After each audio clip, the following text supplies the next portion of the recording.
Well, hello then, I do hope you're all well. Well, yesterday within the corridors of power, Transport Secretary Grant Shapps, or whatever he likes to call himself these days, gave a statement within the House of Commons about the up-and-coming RMT strikes and the situation with RMT's General Secretary Mick Lynch, and generally, cut a long story short, it's everybody else's fault, from Keir Starmer, the Labour Party, RMT Union themselves, the RMT Union Boss Mick Lynch himself, and any other RMT Union Boss as well. Pretty much trying to do the old Tory MPs playbook he was. Divide and conquer. Mr. Speaker, with permission, I'd like to make a statement on the rail strikes. We're now less than 8 hours away from the biggest railway strike since 1989. A strike orchestrated by some of the best paid union barons, representing some of the better paid workers in this country. Do you honestly think that people in a cost of living crisis are going to just lose a day's pay in a cost of living crisis just for the sake of it? You're an idiot. Which will cause misery and chaos to millions of commuters. And Mr. Speaker, this weekend we've seen union leaders use all the tricks in the book to confuse, to obfuscate, to mislead the public. Not only do they... Dude, you did a get-rich-quick scheme under a pseudonym name, should I say. So, I don't think you're really in the moral high ground to criticise others. Grant Shapps, or whatever you like to call yourself these days. They wish to drag the railway back to the 1970s. They're also employing the tactics of bygone unions too, deflecting accountability for their strikes onto others, attempting to shift the blame for their action that will cause disruption and will cause damage to millions of people. What are you doing, Grant? And claiming that others are somehow preventing an agreement to their negotiation. But, Mr. Speaker, I don't think the public will be hoodwinked. The families who will be unable to visit, they laugh, Mr. Speaker, but the families will be unable to visit their relations. Music. No, they're not laughing. Not laughing at these people, they're laughing at you, because you're so out of touch and you're talking out of your ass, Grant Shapps, or whatever you like to call yourself these days. Fans hoping to go to Glastonbury, the students unable to get to their exams, their GCSEs and their A-levels, businesses just beginning to recover from COVID, and people who will miss out on their medical treatment because of these strikes. That is what they are supporting, Mr. Speaker. They know that this week's rail strikes, created by the unions, organised by the unions, is the full responsibility of the unions too. Of course, we're all doing our utmost to get the unions and the rail industry to agree a way forward and call off the strikes. Because in discussions like this, it's always the employer and the unions who need to get together and negotiate. And in this case, that's the train operating companies, it's Network Rail, and it's their union representatives. Mr. Speaker, we are not the employer, and we will not undermine the process as well. And I hear the calls of the Labour leadership opposite saying we should somehow get involved and perhaps invite the unions for beer and sandwiches to discuss the situation. Well, Mr. Speaker, we all know the leader of the opposition thinks a beer and curry is a work meeting, but we will be leaving this to the employers, who are the right people to negotiate with the unions. Indeed, the unions are in daily talks with the employers. Or at least they were, until they walked out an hour ago to go and hold a press conference saying that the strikes would be on. And, Mr. Speaker, we're doing everything we can, despite these strikes, to minimise the disruption throughout the entire network. We're working with the Civil Contingency Secretariat, the government's emergency planning team, to keep critical supply chains open wherever possible.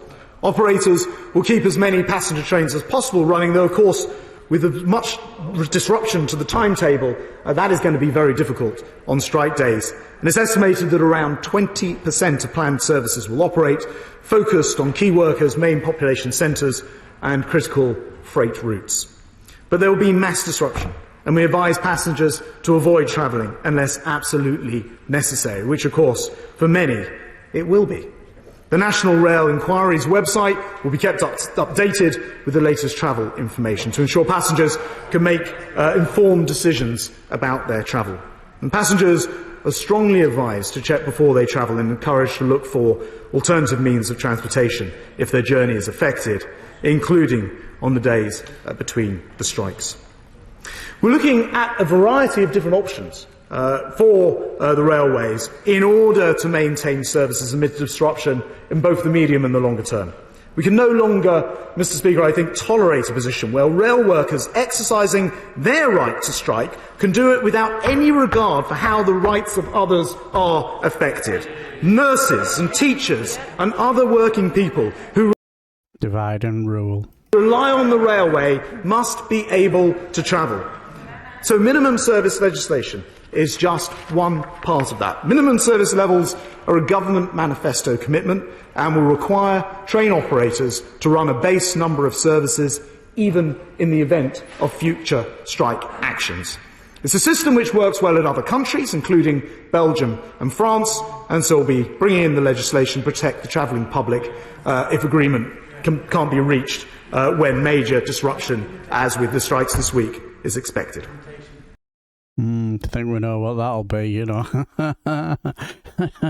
More, I think the shareholders will be more happy with that than the workforce. The rhetoric we've seen from union leaders, Mr. Speaker, and the opposition benches over the weekend seems to be focused on widening the division rather than bridging the gap.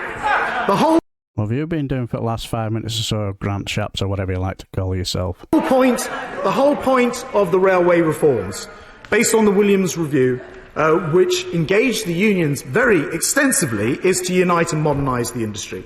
Just as we can't reform the railways with absolute technology, we can't do it by clinging to obsolete working practices either. For example, leisure travel at weekend is a huge growth potential at the moment. After COVID, people are coming back and travelling at the weekends more than before. But on most of the railway, under an agreement which dates back to 1919, Sunday working is voluntary. And so the industry can't do what everyone else does, what other businesses, what other organisations do and service their customers. Instead, they have to appeal for people to come and work, and sometimes that's simply unavailable, as happens. So what are you suggesting, that companies should force their workers to give up their weekends and just work? No choice in the matter. Wow. When large football matches like the Euro finals were on, 170 trains were cancelled. And so the industry needs to change. Union claims that this is a strike about a pay freeze.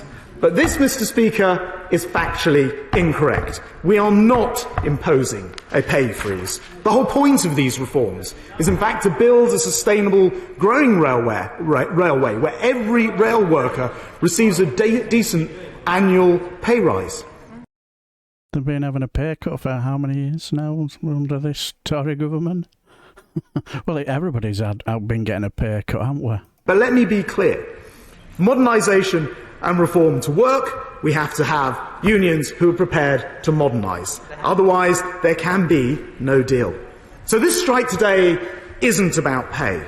It's about outdated unions opposing progress that will secure the railway's future. And these strikes are not only a bid to stop that reform, they're critical to the network's future as well. They're going to, if these reforms are not carried out, threaten the very jobs of the people who are striking now, because they will not allow the railway to operate properly and attract back customers. So the railway's in a fight, Mr. Speaker.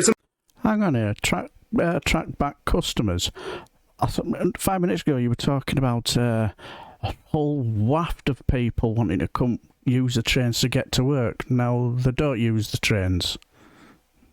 A fight for its life, not just competing against other forms of public and private transport, but also competing against Teams and Zoom and other forms of remote working.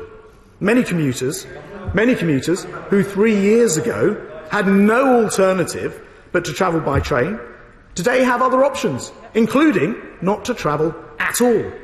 Rail has lost a fifth of its passengers. Rail has lost a fifth of its revenue. Since the start of the pandemic, the government's committed £16 billion of emergency taxpayers' support. We all know the numbers. It's £600 for every single household in this country, so that not a single rail worker lost their job. £16 billion to keep trains running, ensure that Network Rail and DfT contracted train operating companies weren't furloughed.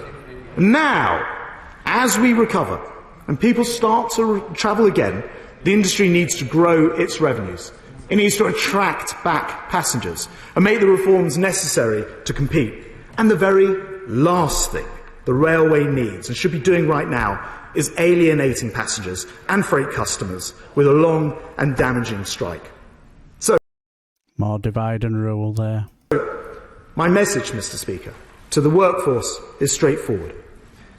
Your union bosses have got you striking under false pretences. And rather than protecting your jobs, they are actually endangering them and the railway's future. We have a platform for change and want the unions to work with the industry and government in order to bring a much brighter future to our railways. And that means building an agile, flexible workforce, not one that strikes every time someone suggests an improvement to our railway. Strike should be the... Grant, nobody goes on strike just for the sake of it. Nobody wants to lose a day's pay, especially in a cost of living crisis, you tit. Last resort, not the first resort, Mr. Speaker. They'll stop customers choosing rail, they'll put jobs at risk, they'll cause misery across the country, they'll hit businesses trying to recover from COVID, they'll hurt railway workers themselves. So please, let's stop dividing the railway industry and let's start working for a brighter future. I have to say that, first thing, if I'm putting in a little bit too much, I do apologise, but I just find the man an absolute cretin. He's got the front to criticise others when this man doing get-rich-quick schemes on the internet under a dodgy name. I don't think you've the moral fibre to criticise anybody. And according to him, it's everybody else's fault and it's nothing to do with me. And if I'm honest, I'm not 100% sure whether what RMT are doing is the right way to go. I don't know. Hopefully they get what they want. But it's clear to me that they're using this to attack a party that has now not been in power for over 12 years, you know, asking them, condemn the strikes, condemn. So what? It's you're in charge. What are you blaming them for? And also they're trying to play the working class against each other. I don't really get this, you know, saying, oh, they get paid more than nurses. So what are you trying to say, that nurses don't get paid enough, or are you trying to say that railway workers get paid too much? I don't know, Grant Shapps. But it's the classic divide and rule tactic, isn't it?